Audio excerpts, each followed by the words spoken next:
Vida em Conexão hoje recebe uma pessoa super especial, que na verdade tem uma história de várias conquistas. É a Jordana Saldanha. Ela foi uma grande atleta de Kung Fu, ela foi uma grande jornalista que muitos de vocês devem lembrar dela e vão vê-la daqui a pouco. E hoje é uma grande empresária de salgados saudáveis. Na verdade, ela tomou uma decisão de abrir mão de tudo que ela tinha vivido, não dos seus sonhos, e abrir essa empresa que hoje é uma das maiores empresas em Brasília de salgados naturais. E você vai conhecer um pouco mais sobre a história dela.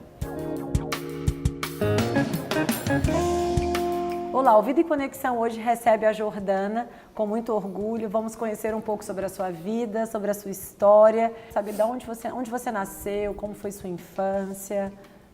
Bom, eu nasci em Goiânia.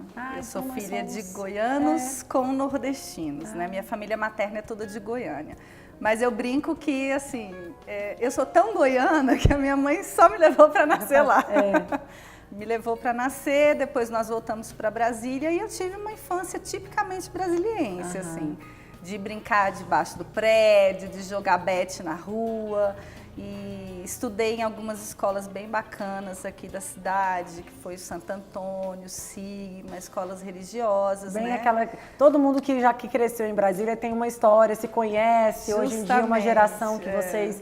Né, de alguma maneira, acho que meu marido também nasceu aqui, eu brinco com ele, eu falo, você conhece todo mundo, porque nasce aqui, você morou na sua quadra, algum familiar, era amigo de algum amigo, então tem uma geração em comum, né? Sempre tem aquilo, você encontra a pessoa e fala assim, gente, eu conheço você de algum lugar, pode ter certeza que ou é da quadra ou é da escola. É isso aí. De um desses dois lugares, né?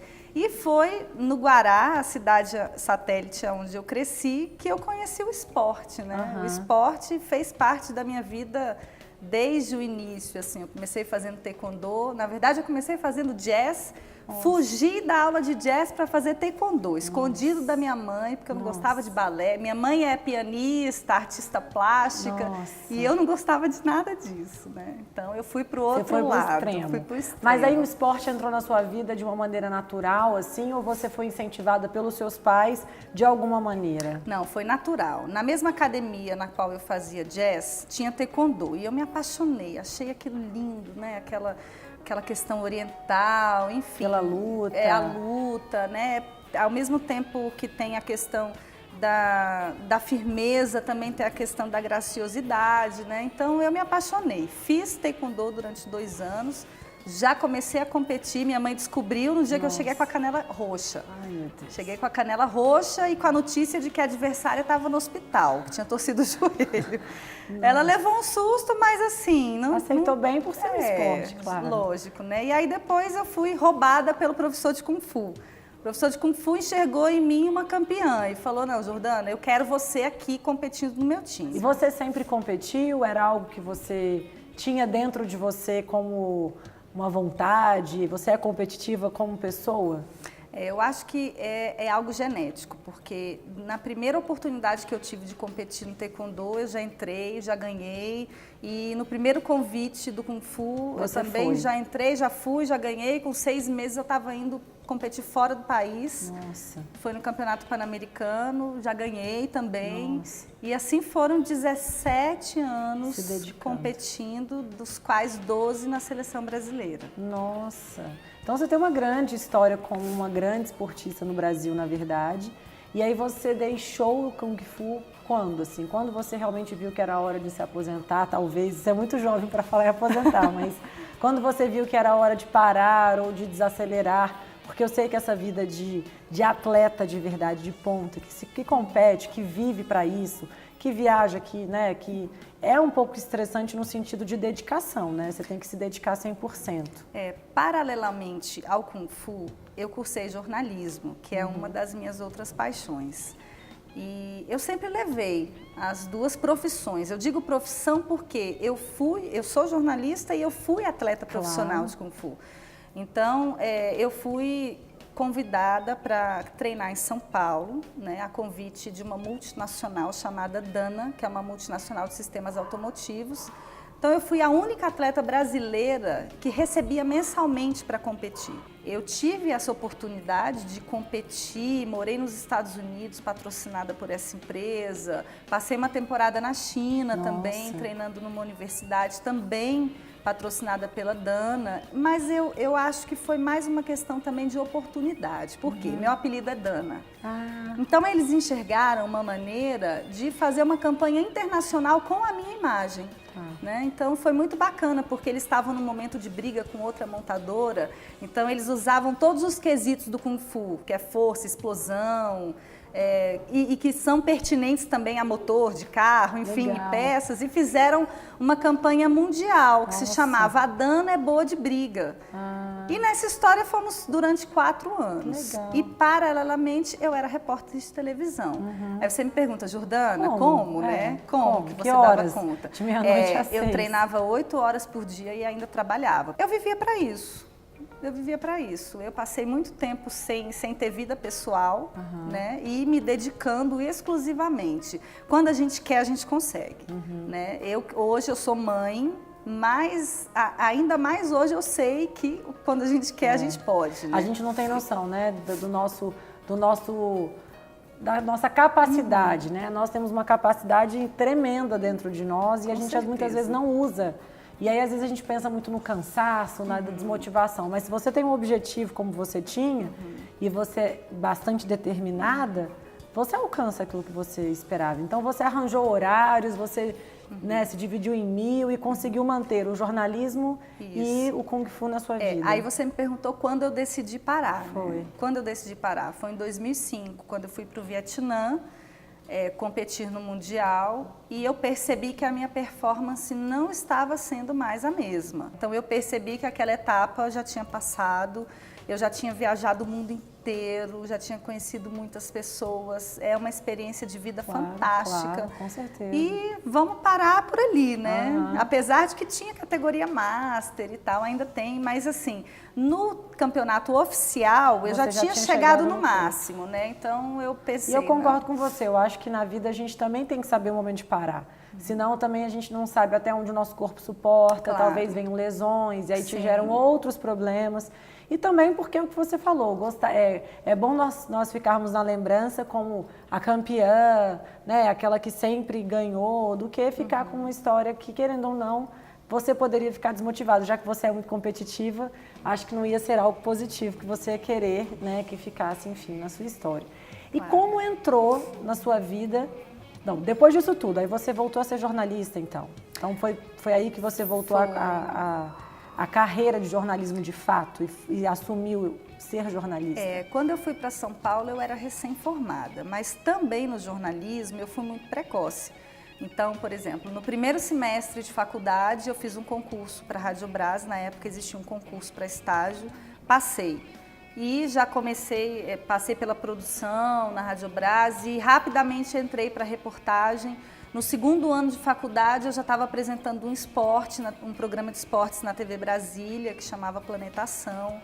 Então, foi uma carreira, eu digo que meteórica, assim, foi muito rápido. Quando eu formei, em 2003, paralelamente a esse convite, eu tive um outro convite, que foi para ser repórter da Rede TV, em São Paulo. Então, eu consegui levar as duas coisas. Você mas foi é para claro, São Paulo como repórter da Rede também, TV e como atleta. Isso, assim, eu contava muito com o apoio da Rede TV na época, que me liberava. Eu fui repórter também do programa do Vanucci, que era de esportes na Rede TV. Então, eles tinham esse reconhecimento até também. Até por você ser uma atleta também era... Lógico. E eu decidi voltar para Brasília por conta da qualidade de vida, porque São Paulo ficou inviável. Quem é de Brasília sente muito quando mora lá, né? Então, assim, no dia que eu enfrentei 3 horas de trânsito para chegar em casa, eu falei, não, chega, né? Eu acho que São Paulo já deu, eu consegui tirar o que eu precisava daqui e nesse mesmo momento eu decidi parar de competir. Voltei para Brasília e comecei a trabalhar na Record. E aí eu me dediquei 100% ao jornalismo e eu fui repórter na plenitude, na minha plenitude, assim, é algo que eu amo fazer, eu sou apaixonada pelo jornalismo. Pois é, e aí você, apesar de toda essa paixão, você tomou uma grande decisão que foi abandonar o jornalismo, na verdade, dar uma pausa na sua carreira para seguir, abrir um negócio, na verdade, e seguir uma intuição que você teve, talvez, de abrir uma empresa de salgados, podemos chamar de salgados saudáveis, salgados fit, enfim. Como é que foi essa decisão, assim? Realmente você passou por três fases da sua vida completamente diferentes. Uma atleta, uma jornalista e agora uma empresária, né? E quando você resolveu tomar essa decisão tão, assim, radical, posso falar assim? A ideia nunca foi ser empresária. Muito pelo contrário, assim. Eu sempre tive vergonha de vender. A minha mãe, que foi comerciante a vida inteira, uma batalhadora, foi sacoleira, teve loja de roupa, enfim. Também nunca tinha trabalhado na alimentação, mas nesse momento, em 2010, ela tinha uma fabricação caseira de salgados linha branca, que é o tradicional onde a gente encontra em qualquer lanchonete. E foi, como você mesmo disse, foi uma intuição. Porque eu, como atleta, nessa época eu tinha acabado de deixar o esporte, né? E eu tive uma intuição. Eu falei, mãe, será que não dá para fazer um lanche integral? Né? Faz aí, acho que vai ficar gostoso, enfim. Coisa diferente. Mas assim, a expectativa era para eu comer. Entendi. Né? Para você família, manter, até para porque eu manter, porque você eu não parei como uma de atleta, treinar. Exatamente. Você sempre cuidou muito da sua saúde. Então... Claro.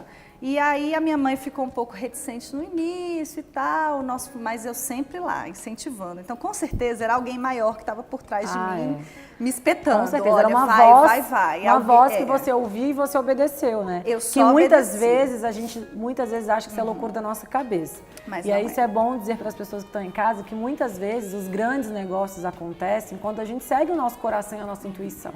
E às vezes a gente fala, nossa, é loucura, não vou tomar essa decisão. E se a gente segue aquilo, como é que a gente vai saber se realmente vai dar certo ou não se a gente não tentar? Né? Ela mesmo não acreditou, mas assim, ela fez. E ela é cozinheira de mão cheia. Ela não é formada nessa área, mas sempre cozinhou muito bem.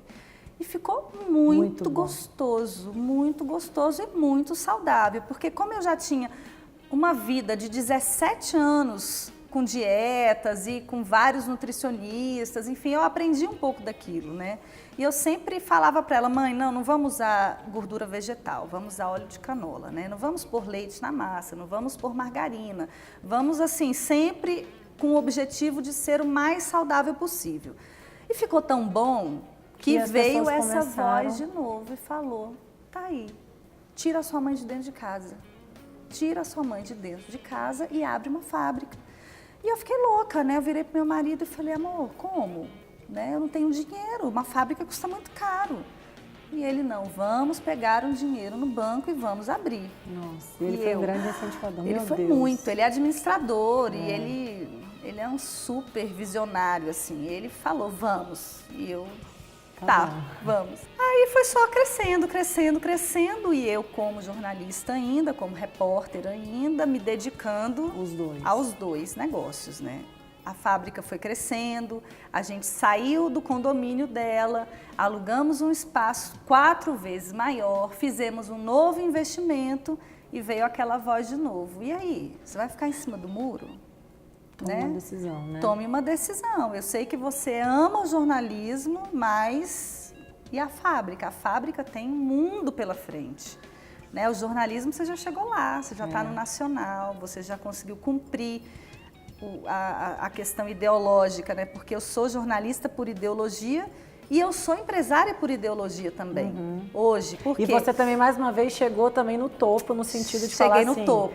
Como atleta, você chegou no topo, como jornalista também, você alcançou o que eu todos queria. os seus objetivos, né, como profissional, e aí agora você é uma pessoa de muitos desafios, pelo que eu tô vendo, né? Então, verdade. você sempre vive buscando desafios. E aí você enfrentou esse novo desafio e abriu a fábrica de fato. Isso. E aí hoje vocês trabalham como? Fala um pouco sobre a empresa pra gente. Como é o trabalho hoje de vocês? Tá, hoje a Salgadarte, ela trabalha tanto no atacado quanto no varejo, né? Nós vendemos para 150 pontos em Brasília. Nossa. E já mandamos para outros estados, Fortaleza, Goiânia, São Luís. Legal.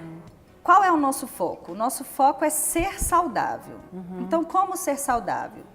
Nós temos uma linha que é 100% integral, na massa não tem ovos porque tem muita gente que tem alergia, né, a ovos, e tem a questão do colesterol também. Nós temos, não tem leite e não tem margarina.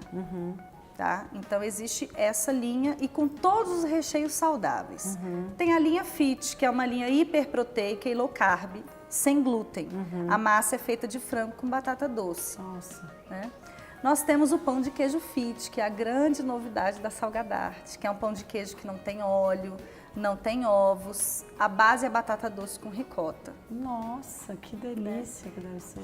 Então, assim, e nós também temos uma política de aproveitar tudo que o alimento pode dar. Então, no salgado de abóbora, nós aproveitamos a casca, no de berinjela também. Entendi. O óleo que sobra do cozimento da carne do frango, nós guardamos e fazemos sabão, distribuímos entre os funcionários. Ai, que legal. Então, é saudável, a política é ser saudável em todos os sentidos. Por isso que eu te digo que eu sou empresária por ideologia. Sim. Bom, a gente vai dar um break agora, a gente já volta com um pouco mais da história da Jordana, que é uma pessoa multifuncional, posso dizer assim, né? Uma atleta, uma jornalista e agora uma grande empresária. A gente já volta contando um pouco mais sobre a história dela.